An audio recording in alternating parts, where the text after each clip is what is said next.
I was watching a television program about a behavioral therapist teaching somebody who had a disability how to have a conversation. She took a ball and she said, I'm going to roll this ball to you while I'm telling you something, and I want you to listen. And then when you get the ball, I want you to tell me something as you roll me the ball, and I'm going to listen. And they played that game back and forth, teaching this young person how to have a conversation. And it was just so lovely and so innocent, and the kid was so happy to learn how to have a conversation. And I thought, what a beautiful way of showing us how prayer and meditation work. We roll the ball to the object of our prayer, and then we listen as that ball comes back to us, and then we roll the ball back, and then we get it back as we listen. Prayer and meditation in that regard is something that is part of a conversation with a higher power. All you need is some sense of a higher power, and you can get the ball rolling between you and that sense of the higher power. Prayer and meditation are two sides of the same coin. In meditation, we are emptying our minds. We are relaxing our bodies. We are allowing infinite intelligence to inspire us. Whereas prayer is something that we are putting forth. We are asking, we are engaging, we are taking a step, we're opening the door, and we are actively involved with setting up some sort of a communication or conversation with a higher power. Now, the power of prayer in magic is that even if you are casting a spell that doesn't involve any kind of an invocation, there is still an element of prayer involved because you're coming up with it. You're opening the door. You're instigating it. It's coming from you. In all forms of prayer, that's what's important. We initiate it. We begin it. We open the door to it. One of the most important and successful ways that we pray is through visualization. We find a scene, perhaps, that represents that which we desire. And we see that scene, maybe on a loop, over and over again. And that is our form of petition. It's a type of prayer. So a lot of times people are working on what they call creative visualization, and they don't realize that what they're doing is they're praying. Another kind of prayer is petition, where you actually write out a request. In angel magic, we do that with specific scripts, and we get intricate about our form of prayer. But it's still a prayer. We're still instigating a communication. We're still opening the door. We're still knocking on the door, if you will. Mantras and affirmations, those are forms of prayers. We're focusing our mind on a specific desire, perhaps, that we want to have manifest in our experience. That's a type of prayer. Invocations are a type of prayer where you're calling within you or within your space an experience of a higher power. But you have initiated that. It's not happening to you. It's happening through you. It's happening because you opened the door. You started it. So the first thing that is good to recognize about prayer as it differs from meditation is passive and prayer is active. And it's okay if you don't use those definitions, but just for the sake of our talk, you can see how, just like with breathing, it's important to have both. We talked about that a couple weeks ago, how we have to have that power of passivity and receptivity in order to receive the benefits of our spell work. But also just in regular prayer activity, there needs to be a speaking and a listening. What I've noticed is the infinite isn't picky about what you call it or about how you conceive it. It will show up in whatever way makes the most sense to you at that point in your life. What's important is to get the ball rolling, to get that interaction happening, and to understand that prayer, ultimately, if it's going to be truly effective for you, if it's going to be truly magical, has to be a conversation, not just something that you blurt out and you don't listen, but you need to get the ball rolling. In a lot of the psalm magic, when you look in the Psalms, that's how it starts out. Give ear to me, O Lord. Hear my cry, O Lord. Those kinds of things. Those are simply old archaic ways of saying, let's get this party started, because we have to be the ones to get the conversation going, to get that ball rolling. Infinite intelligence won't do anything that is against our free will. That's the most important thing to understand. A lot of times people say, if there is a loving infinite intelligence, why does it let all of these bad things happen? And my perspective is it's not letting anything happen. We're letting things happen. We're doing things. We're the ones that are letting things happen. And that infinite intelligence is always there for us. But it's up to us to open the door for that. Because if infinite intelligence just came in and said, you will do it this way, it's better for you, then that whole idea of free will would be a myth and not truth. Anybody can pray. Anybody has the ability to pray no matter what level of so-called training in any spiritual or magical discipline they have.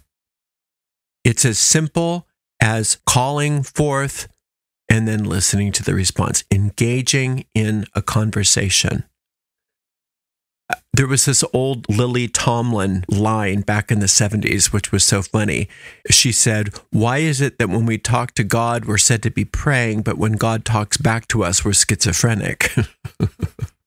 And I think a lot of people do believe that. I think a lot of people do believe that it's only supposed to be going one way and that the listening part of it is not something that they're supposed to be doing. But in fact, if you're going to have a conversation and you don't listen, then you don't get anything out of that conversation. You know that that's true here in this world. If all you ever do is talk at your friend and you never listen to them, that friend gets sick of you after a while. They're done with you. And I'm not saying that infinite intelligence is going to get sick of you and be done with you, but I am using that as an example about how if you don't engage in a two-way conversation with somebody, that you don't get any value out of that conversation. And that goes the other way too. If you're around people and you don't feel like contributing to the conversation, you don't feel like what you have is worthwhile, then you're shortchanging them because your contribution is equally as important as anybody else's. So everybody can pray. Everybody has everything that they need right this second to not only pray, but to get results from their prayer. I only pray to the benign source of my life with the understanding that their desire for me is happiness. Their desire for me is success. Their desire for me is enlightenment and all good. And therefore, of course, I want to go to that source and ask for my needs to be met and then listen back so that I can get direction on how that can manifest for me. And it's very practical. So frequently people with this idea of prayer, they believe that since it's magical and or mystical, that unusual things must happen in order for prayers to be answered. And that's not typical about how prayers are answered. Prayers are answered in a way that do not really call and draw a lot of attention to them. They just look like things are working out in a very natural way. And if you're optimizing your prayer practice, it's because you're listening to direction. You're listening to the guidance. You're letting that ball come back to you. And then you're taking what you're being told and you're doing it one step at a time. Sometimes you'll be told, don't do anything. Sometimes you'll be told, let me take care of this for you. This is out of your hands. Don't worry about this. I've got this. Sometimes you'll be told, remember when I told you last time? I wasn't kidding. For many of us, this voice comes to us as a guide, as a teacher, maybe as a guardian angel or an inner guide. And in reality, what's happening is that we are petitioning that same source of the universe out of which all of us are extensions. We have a higher mind that is capable of communicating to us through our day-to-day mind information that we need in order to thrive. But it has to start with us getting the ball rolling. That's where a lot of people miss out. They say, well, I believe in God, and so God will take care of this. Well, maybe God will, maybe God won't until you get the ball rolling. Maybe God says, I can't interfere until you get the ball rolling. And maybe God can only do for you what God can do through you. Maybe you have to listen to that response from that power that you're petitioning to make sure that you take the steps that you're supposed to take in order for that prayer to come through for you. Sometimes things are too big for you. And that's when you go to prayer and you say, this is too big for me. And then when that ball comes back to you, sometimes you'll get information such as it's taken care of and you don't have to worry about it anymore. And then you have to listen to that and know that that's true. But sometimes you'll get the ball back to you and you'll hear, you need to break this down into a lot of tiny itty bitty little goals. Let's start with this. Sometimes you'll get the ball back and it'll say, you need to find a therapist. You need somebody to help you through this. All kinds of things like that you get. And that's called inspiration or revelation. And people think of inspiration and revelation as being something that's reserved for well-trained mystics or well-trained magicians or spiritual masters and people that are different than they are. When in reality, it's the most natural thing in the world to get inspiration and revelation when you pray. It's like actually how it's supposed to work. It's no more unusual than you having a conversation with your friend. It's just that when you're having a conversation with infinite intelligence, you're not used to listening because we haven't been taught to do that. I mean, look at how we're raised in our religions. There's all kinds of ways to pray, but I don't remember, maybe I'm wrong, but when I was little, I was never taught to pray and then listen, and God's going to give you very specific instructions for you to follow. I never got that. So when I learned that, it took me a long time before I was able to do much with that because I was kind of scared of that. I was kind of scared of hearing back. And it wasn't until I was exposed to the idea that this is just very natural. It's very gentle. It's very normal for you to be able to have a conversation with your creator, with your higher power, that those conversations are meant to be fruitful. Infinite intelligence doesn't hang out to chat. Infinite intelligence doesn't just hang out to gossip. So maybe it's different in that regard, but infinite intelligence is always there to give you the data that you need to solve any problem that is in front of you. You can take that even one step further. When you take your problem to infinite intelligence in that prayerful moment, and you're sending the ball forth, instead of telling your source what they should do for you, you say, this is the problem that I'm bringing to you, or this is the question, or this is my desire. And now what I want to do is focus my mind entirely on you. Instead of telling you how things should work out, I'm not going to do anything but give you my issue, state my issue, and then I'm going to focus my mind exclusively on you. What that does is it completely focuses you on the current of that power that can heal you. You're going to get bombarded with healing rays. So when that ball comes back to you, rather than necessarily even hearing, do this, do that, do this, do that, all you get is the healing. So for instance, in our basic angel magic class, we have different qualities of spirit. We list 8. Let's say you needed to pay a big bill. You didn't know what to do.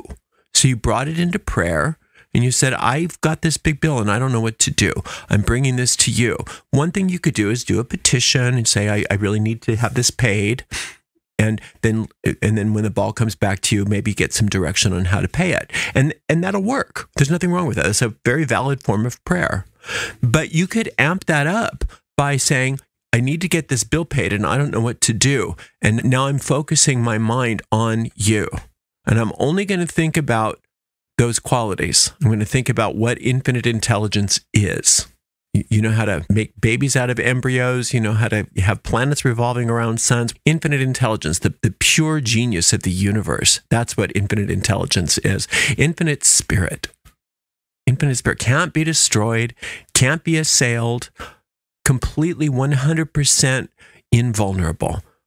And that invulnerability comes through me because I'm an extension of that. Those kinds of things. Just really just thinking about what the divine is, thinking of those qualities of the divine, not thinking about your problem. You just threw the ball to them to get the problem solved. And now while they're throwing the ball back to you, you're just considering who they are, what those qualities are. The healing rays of those qualities are bombarding your problem, bombarding your situation, and it all starts to work out in miraculous ways.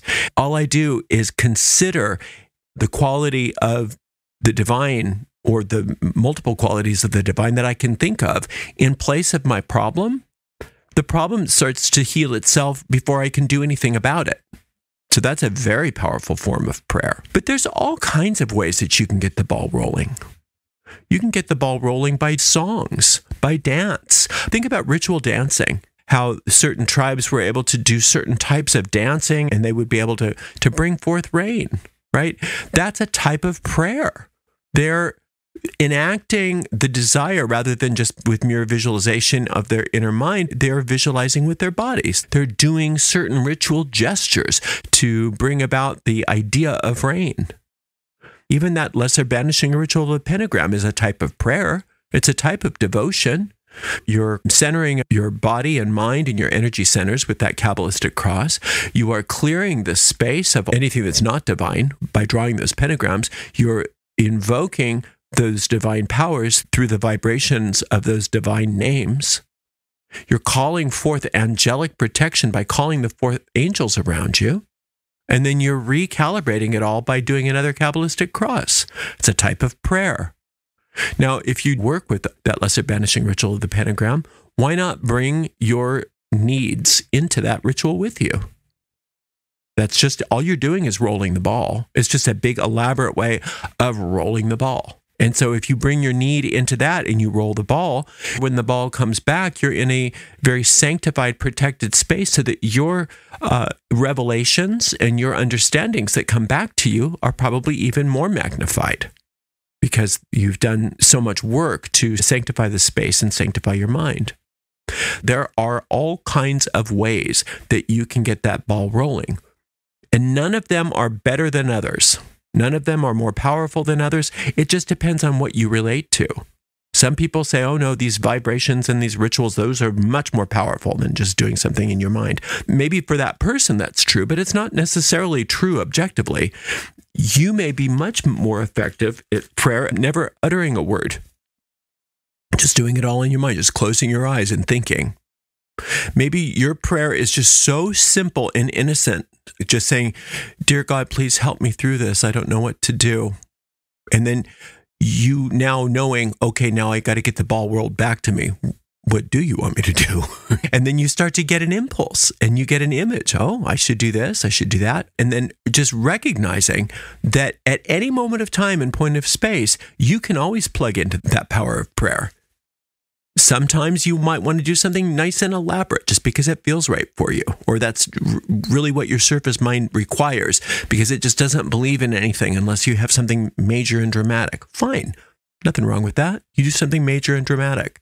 Maybe your mind is in such a state, you've worked so hard over so many years at developing a real clear lexicon through working with archangels that it works so much faster for you to go through those archangels to get your needs met. And that's wonderful. Use that. But it's not that the archangel method of prayer is more powerful than the simple art of just asking for something. It's just what you need. It's what you're oriented toward. It's what works for you. It's all right to experiment with different modes of prayer. And sometimes, some days and some situations, one form of prayer will seem more natural than others. And that's fine. It doesn't really matter. All that matters is that you get the ball rolling. A lot of times people just wait, just hang out. Well, hopefully we have some sort of intervention. That's not really how prayer works. You don't just wait and hope.